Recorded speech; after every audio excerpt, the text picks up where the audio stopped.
Oke boy, selamat datang di podcast kami, podcast Digital Insight bersama saya Rifki Lubis. Dan saya Aristapulus Bukit. Di sini kita akan membahas mengenai teknologi digital yang lagi ramai di kalangan masyarakat. Nah, jadi sebelum kita membahas teknologi digital yang ramai di kalangan masyarakat ini, kira-kira bagaimana nih Ki, kabar kau Ki? Nah, kabarku alhamdulillah baik sih. Kalau kabarmu kayak mana? Ya, sama baik juga, baik selalu ya.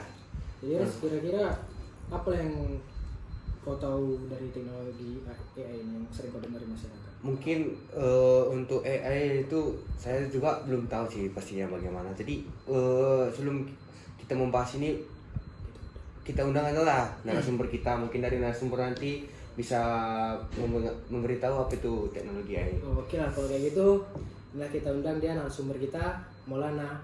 Ayuvi. Halo boy. Oke Maulana, apa kabarnya Maulana? Alhamdulillah baik. Alhamdulillah. Jadi Maulana ini kesibukannya apa sih? Oh, kesibukan akhir-akhir ini ya kuliah seperti biasa. Karena sekarang udah selesai UAS kan. Jadi karena udah selesai UAS ya nganggur. Apalagi? Oke, jadi selama perkuliahan nih kayak mana kira-kira menurut pandanganmu tentang penggunaan AI itu? Karena kita kan mahasiswa kan sekarang boy. Penggunaan AI itu kan sangat membantu sekali bagi kita kan.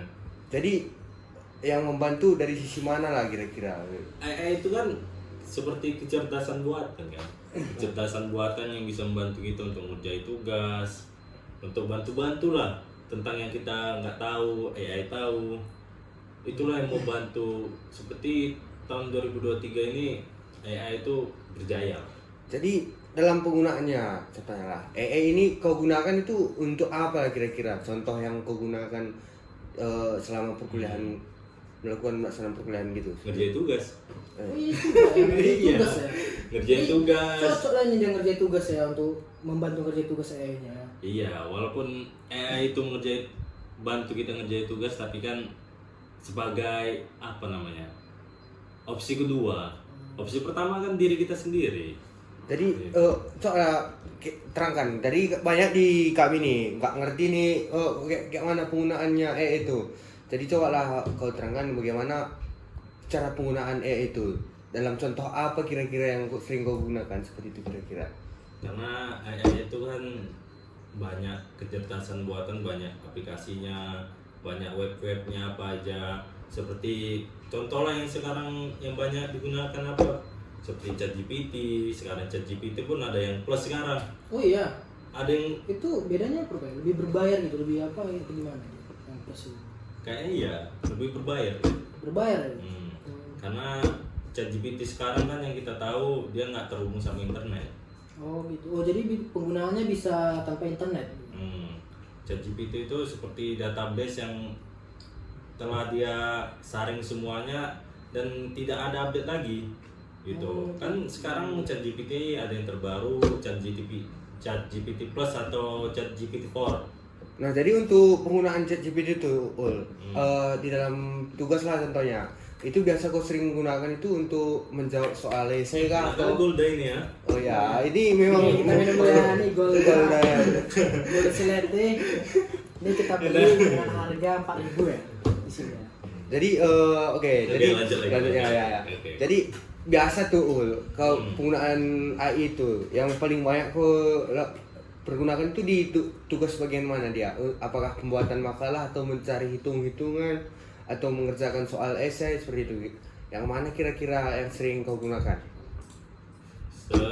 Kita kan semua sebagai mahasiswa kan, ChatGPT itu sangat membantu bagi kita. Kecerdasan buatan itu seperti kayak apa, dosen kita di kampus. Dia bisa menjadi dosen pembimbing, bisa sebagai dosen mata kuliah tertentu. Kita menanyakan apapun dia bisa menjawab. Wow, Gitu. keren kali lah berarti gitu ya. Jadi ini dia sebagai salah satu inovasi juga lah ya. Jadi tentunya dalam ChatGPT ini kan ada pasti hal positif, hal negatif ya tentunya. Jadi kira-kira untuk dampak positif dari ChatGPT udah dijelaskan tadi oleh Maul, sangat membantu kita mahasiswa. Dan tentunya ada juga dampak negatifnya. Kira-kira dampak negatifnya yang bagi kita apa kira-kira itu menurut kau? Kalau menurut aku boy, ChatGPT itu dampak negatifnya terutama fokusnya itu AI-nya ya. Dia memiliki dampak negatif seperti mahasiswa itu sekarang jadi jarang untuk mencari sendiri. Iya, Gitu. jadi dah tergantung ya, ketergantungan ada. Ketergantungan gitu. Ya. Knowledge-nya itu jadi berkurang gitu.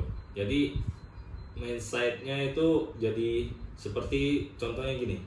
Mindset-nya ini ada tugas nih. Oh iya. Ada tugas nih. Ah, males lah ngerjainnya, ChatGPT aja. Nah, jadi apa? Jadi budidaya malas itu jadi makin berkembang gitu. Tidak ada namanya Rasa ingin tahu yang tinggi. rasa ingin tahu yang tinggi gitu. Karena semua sekarang dipermudah, jadi rasa ingin Tahunya berkurang. rasa ingin tahunya, berjuangnya untuk tugas itu jadi berkurang gitu. Jadi kita lihat dari sisi dampak negatifnya. Menurut pandanganmu apakah ini efisien untuk penggunaannya di kalangan mahasiswa atau bagaimana kira-kira? Kalau menurut aku sih boy, kalau ini AI atau ChatGPT nih? Ya, Salah satunya ya salah satunya ChatGPT lah. ya seperti itu. Kalau menurut aku boy, kayak mana ya? AI ini penting dan diperlukan, tetapi dampak positif dan dampak negatifnya pun banyak juga. Oh, salah Seperti satunya apa tuh? yang tadi, seperti salah satu positifnya bisa membantu mempermudah Ngerjain tugas ya. ngerjain tugas. Yang negatifnya apa? Malas ya. Malas. Jadi Malas. gitu ya. Berarti ya, kalau ditanya efisiensi ya itu tergantung mahasiswa lah Ya, ya, tergantung bagaimana mahasiswanya. penggunaannya. Jadi Jadi dibilang kalau misalnya udah tergantungan itu bakalan tidak baik lagi ya, seperti itu kira-kira ya. sulit. Tapi Silakan. silakan. Karena kan sekarang kan ChatGPT itu kan bagi mahasiswa bagaikan Tuhan gitu. Oh, Ya. Membantu sekali. Bisa juga nih. Nah, bagaimana deadline itu bisa dipercepat gara-gara AI, ChatGPT ini. Kan gitu. dia AI ini kan banyak tuh kan. Ya, salah satunya ya di kalangan kita mahasiswa ngerjain tugas kan ChatGPT ini ya. Iya. Nah, aku tuh banyak tuh nengok di TikTok tuh kan. Nah, Itu yang nyanyi apa tuh? Cupid itu versi Jokowi itu. Oh Cupid. iya, iya. Cupid ada kemarin Ada tuh aku juga pernah dengar juga kemarin itu boy yang Jokowi bisa nyanyi lagu Karo ya, lagu Batak ya. Itu kan berarti kan AI ini ya bisa menolong kita juga yang nggak kita tahu kan. Kayak nggak mungkin juga kan Jokowi nyanyi lagu Karo kan. Enak pula tuh kan. Iya enak aja Dari AI ini bisa nyanyi lagu Karo ya. Terus nyanyi lagu Cupid berarti bagus juga gitu kan. Tapi bahaya juga sih. iya. Jadi- Karena AI ini kan tergantung orangnya masing-masing bagaimana menggunakannya. Seperti kan yang tadi itu yang Bapak Jokowi, presiden kita menyanyikan lagu Cupid itu kan orang-orang iseng gitu. Tapi kan bisa dipergunakan dengan yang lain seperti membuat sebuah presentasi gitu dengan teknologi AI 3D kan jadi 3D dia. Membuat suara buatan kan AI juga dengan membuat frasa baru banyak lagi gitu. Jadi selain itulah kan aku rasa apalah teknologi digital yang lagi rame ini selain AI tadi itu. Sekarang kan tren 2023 ini kan AI ini berkembang. Banyak sekali perusahaan sekarang kan dia ingin bernafsu untuk mengembangkan AI-nya. Seperti kan ChatGPT kan dari AI.com gitu, dari Ya, perusahaan lain. AI. Sekarang kan Google pun ada buat AI. Apa itu Google? Google Bird. Oh, Google Bird ada juga ya? Dengar-dengar Bird. Bird ya? Bird. Bird. Burung. Bird atau Bird? Itu Itu aku ada. belum pernah dengar sih. AI yang itu kan sekarang AI yang dikembangkan Google kan belum ada bahasa Indonesianya, masih bahasa versi Inggris beta lah gitu. istilahnya ya. Versi beta dan ada juga yang lain seperti apa? Apa dari Microsoft itu ya? Microsoft apa namanya? Bing ya, Bing Bing. Oh, ya. AI, Bing AI yang mana Ya. dia pengen bersaing sama ChatGPT gitu, makanya dibuat.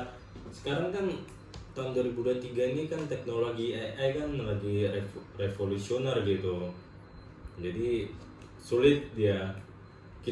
kalau kita kan sebagai mahasiswa atau sebagai masyarakat tidak bisa mengikuti perkembangan sekarang kan sulit sekali. Iya, betul sekali bro. Minum Golda dulu, minum Golda dulu. Oke. Oke. Apa lagi? Jadi kan itu kan tadi bilang masih AI kan, yang bilang tadi selain AI itu kan, apa yang lagi berkembang di masyarakat ini tentang teknologi digital? Sekarang ada banyak seperti AI itu kan bisa berbagai macam bentuk gitu, seperti ada juga IoT dia. Apa itu IoT? IoT tuh Internet of Things gitu. Dia bentuknya seperti AI tapi berbentuknya fisik gitu, seperti smart home gitu, rumah pintar. Kan sekarang kan rumah-rumah kan sekarang minimalis, banyak teknologi, ngabisi listrik. Jadi Kalau tentunya kan listrik 100.000 nggak bisa. Nggak bisa. Satu hari nggak bisa. Jadi Satu jam. habis. jadi tentunya kan dalam penggunaan AI ini banyak sekali yang kita ketahui dampaknya itu ya. Jadi dari yang seperti yang kau bilang tadi ya, dalam penggunaannya seperti fisiknya contohnya rumah pintar gitu ya. Jadi kira-kira smart home. Jadi kira-kira ini penggunaannya ini yang kembali yang seperti topik yang kau bilang, dia penggunaannya bisa offline ya. Jadi apa sih perbedaan AI ini dengan Google Browser gitu, browser lainnya? Ya menurut kau apa? Google Browser. Ya, contohnya browser gitu. Kan, tempat searching gitu. Ya. Kan bedanya itu kalau kita browser kan kita nyari satu-satu, dikasih webnya yang mana. Tapi kan kalau AI dia kan Langsung dia kita cari ngasih keluar. apa yang kita cari, apa yang kita pikirkan dikasih tahu sama dia. Dikasih kalau di Bing AI atau Google Bird dia Bird. Di Google Bard. Apalah itu? AI versi Google itu kan biasanya dia ngasih sumber-sumbernya gitu. Oh iya.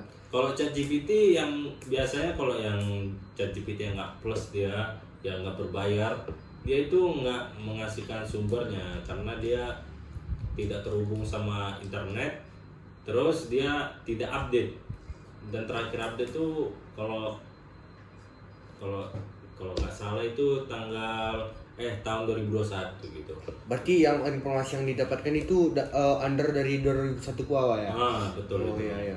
Jadi untuk penggunaan keywords lah, dari contohnya kita mencari sesuatu itu, apakah kalau kita menggunakan AI itu kita harus menggunakan bahasa baku atau bagaimana kira-kira? Apakah langsung kita bisa nyari dengan bahasa sehari-hari kita, atau contohnya kalau di Google, kalau kita menggunakan Google, kalau bahasa kita tidak baku itu kan langsung dikoreksi. Iya, langsung dikoreksi, nggak berkesinambungan gitu. Apakah di AI ini kalau yang sepengalaman kau? Itulah hebatnya AI sekarang itu. AI ini seperti yang aku bilang tadi, AI ini kayak dosen pembimbing, kawan sejati, pacar online. Ibu-ibu kan suka itu kan, pacar online. Iya. Maaf para ibu. Oke. Jadi AI ini kita pakai bahasa informal gitu, dia pun mengerti dia. Kayak ChatGPT, seperti Bing AI, dia mengerti. Beda sama Google AI itu, Google Bird itu dia masih menggunakan bahasa Inggris dia. Iya. Dia nggak bisa pakai bahasa Indonesia, belum update mungkin. Berarti harus tahu bahasa Inggris lah kita, Bu ya. Males deh. Iya. Google Bird. Ya, jadi itulah dia kira-kira bagaimana tentang penggunaan AI di kalangan masyarakat. Jadi kita rasa udah cukup lah itu ya. Cukuplah penjelasan dari sumber kita ini ya. Jadi kami sangat berterima kasih kepada saudara Maul karena sudah menyempatkan hadir di podcast kami pada podcast Digital Insight. Oke, saya Rifki Somlobis, pamit undur diri. Dan saya Ristapulus Bukit, pamit undur diri, dan sumber kami. Maulana Yofi undur diri. Sekian dan terima kasih. Bye-bye. Bye-bye. Bye-bye. See you.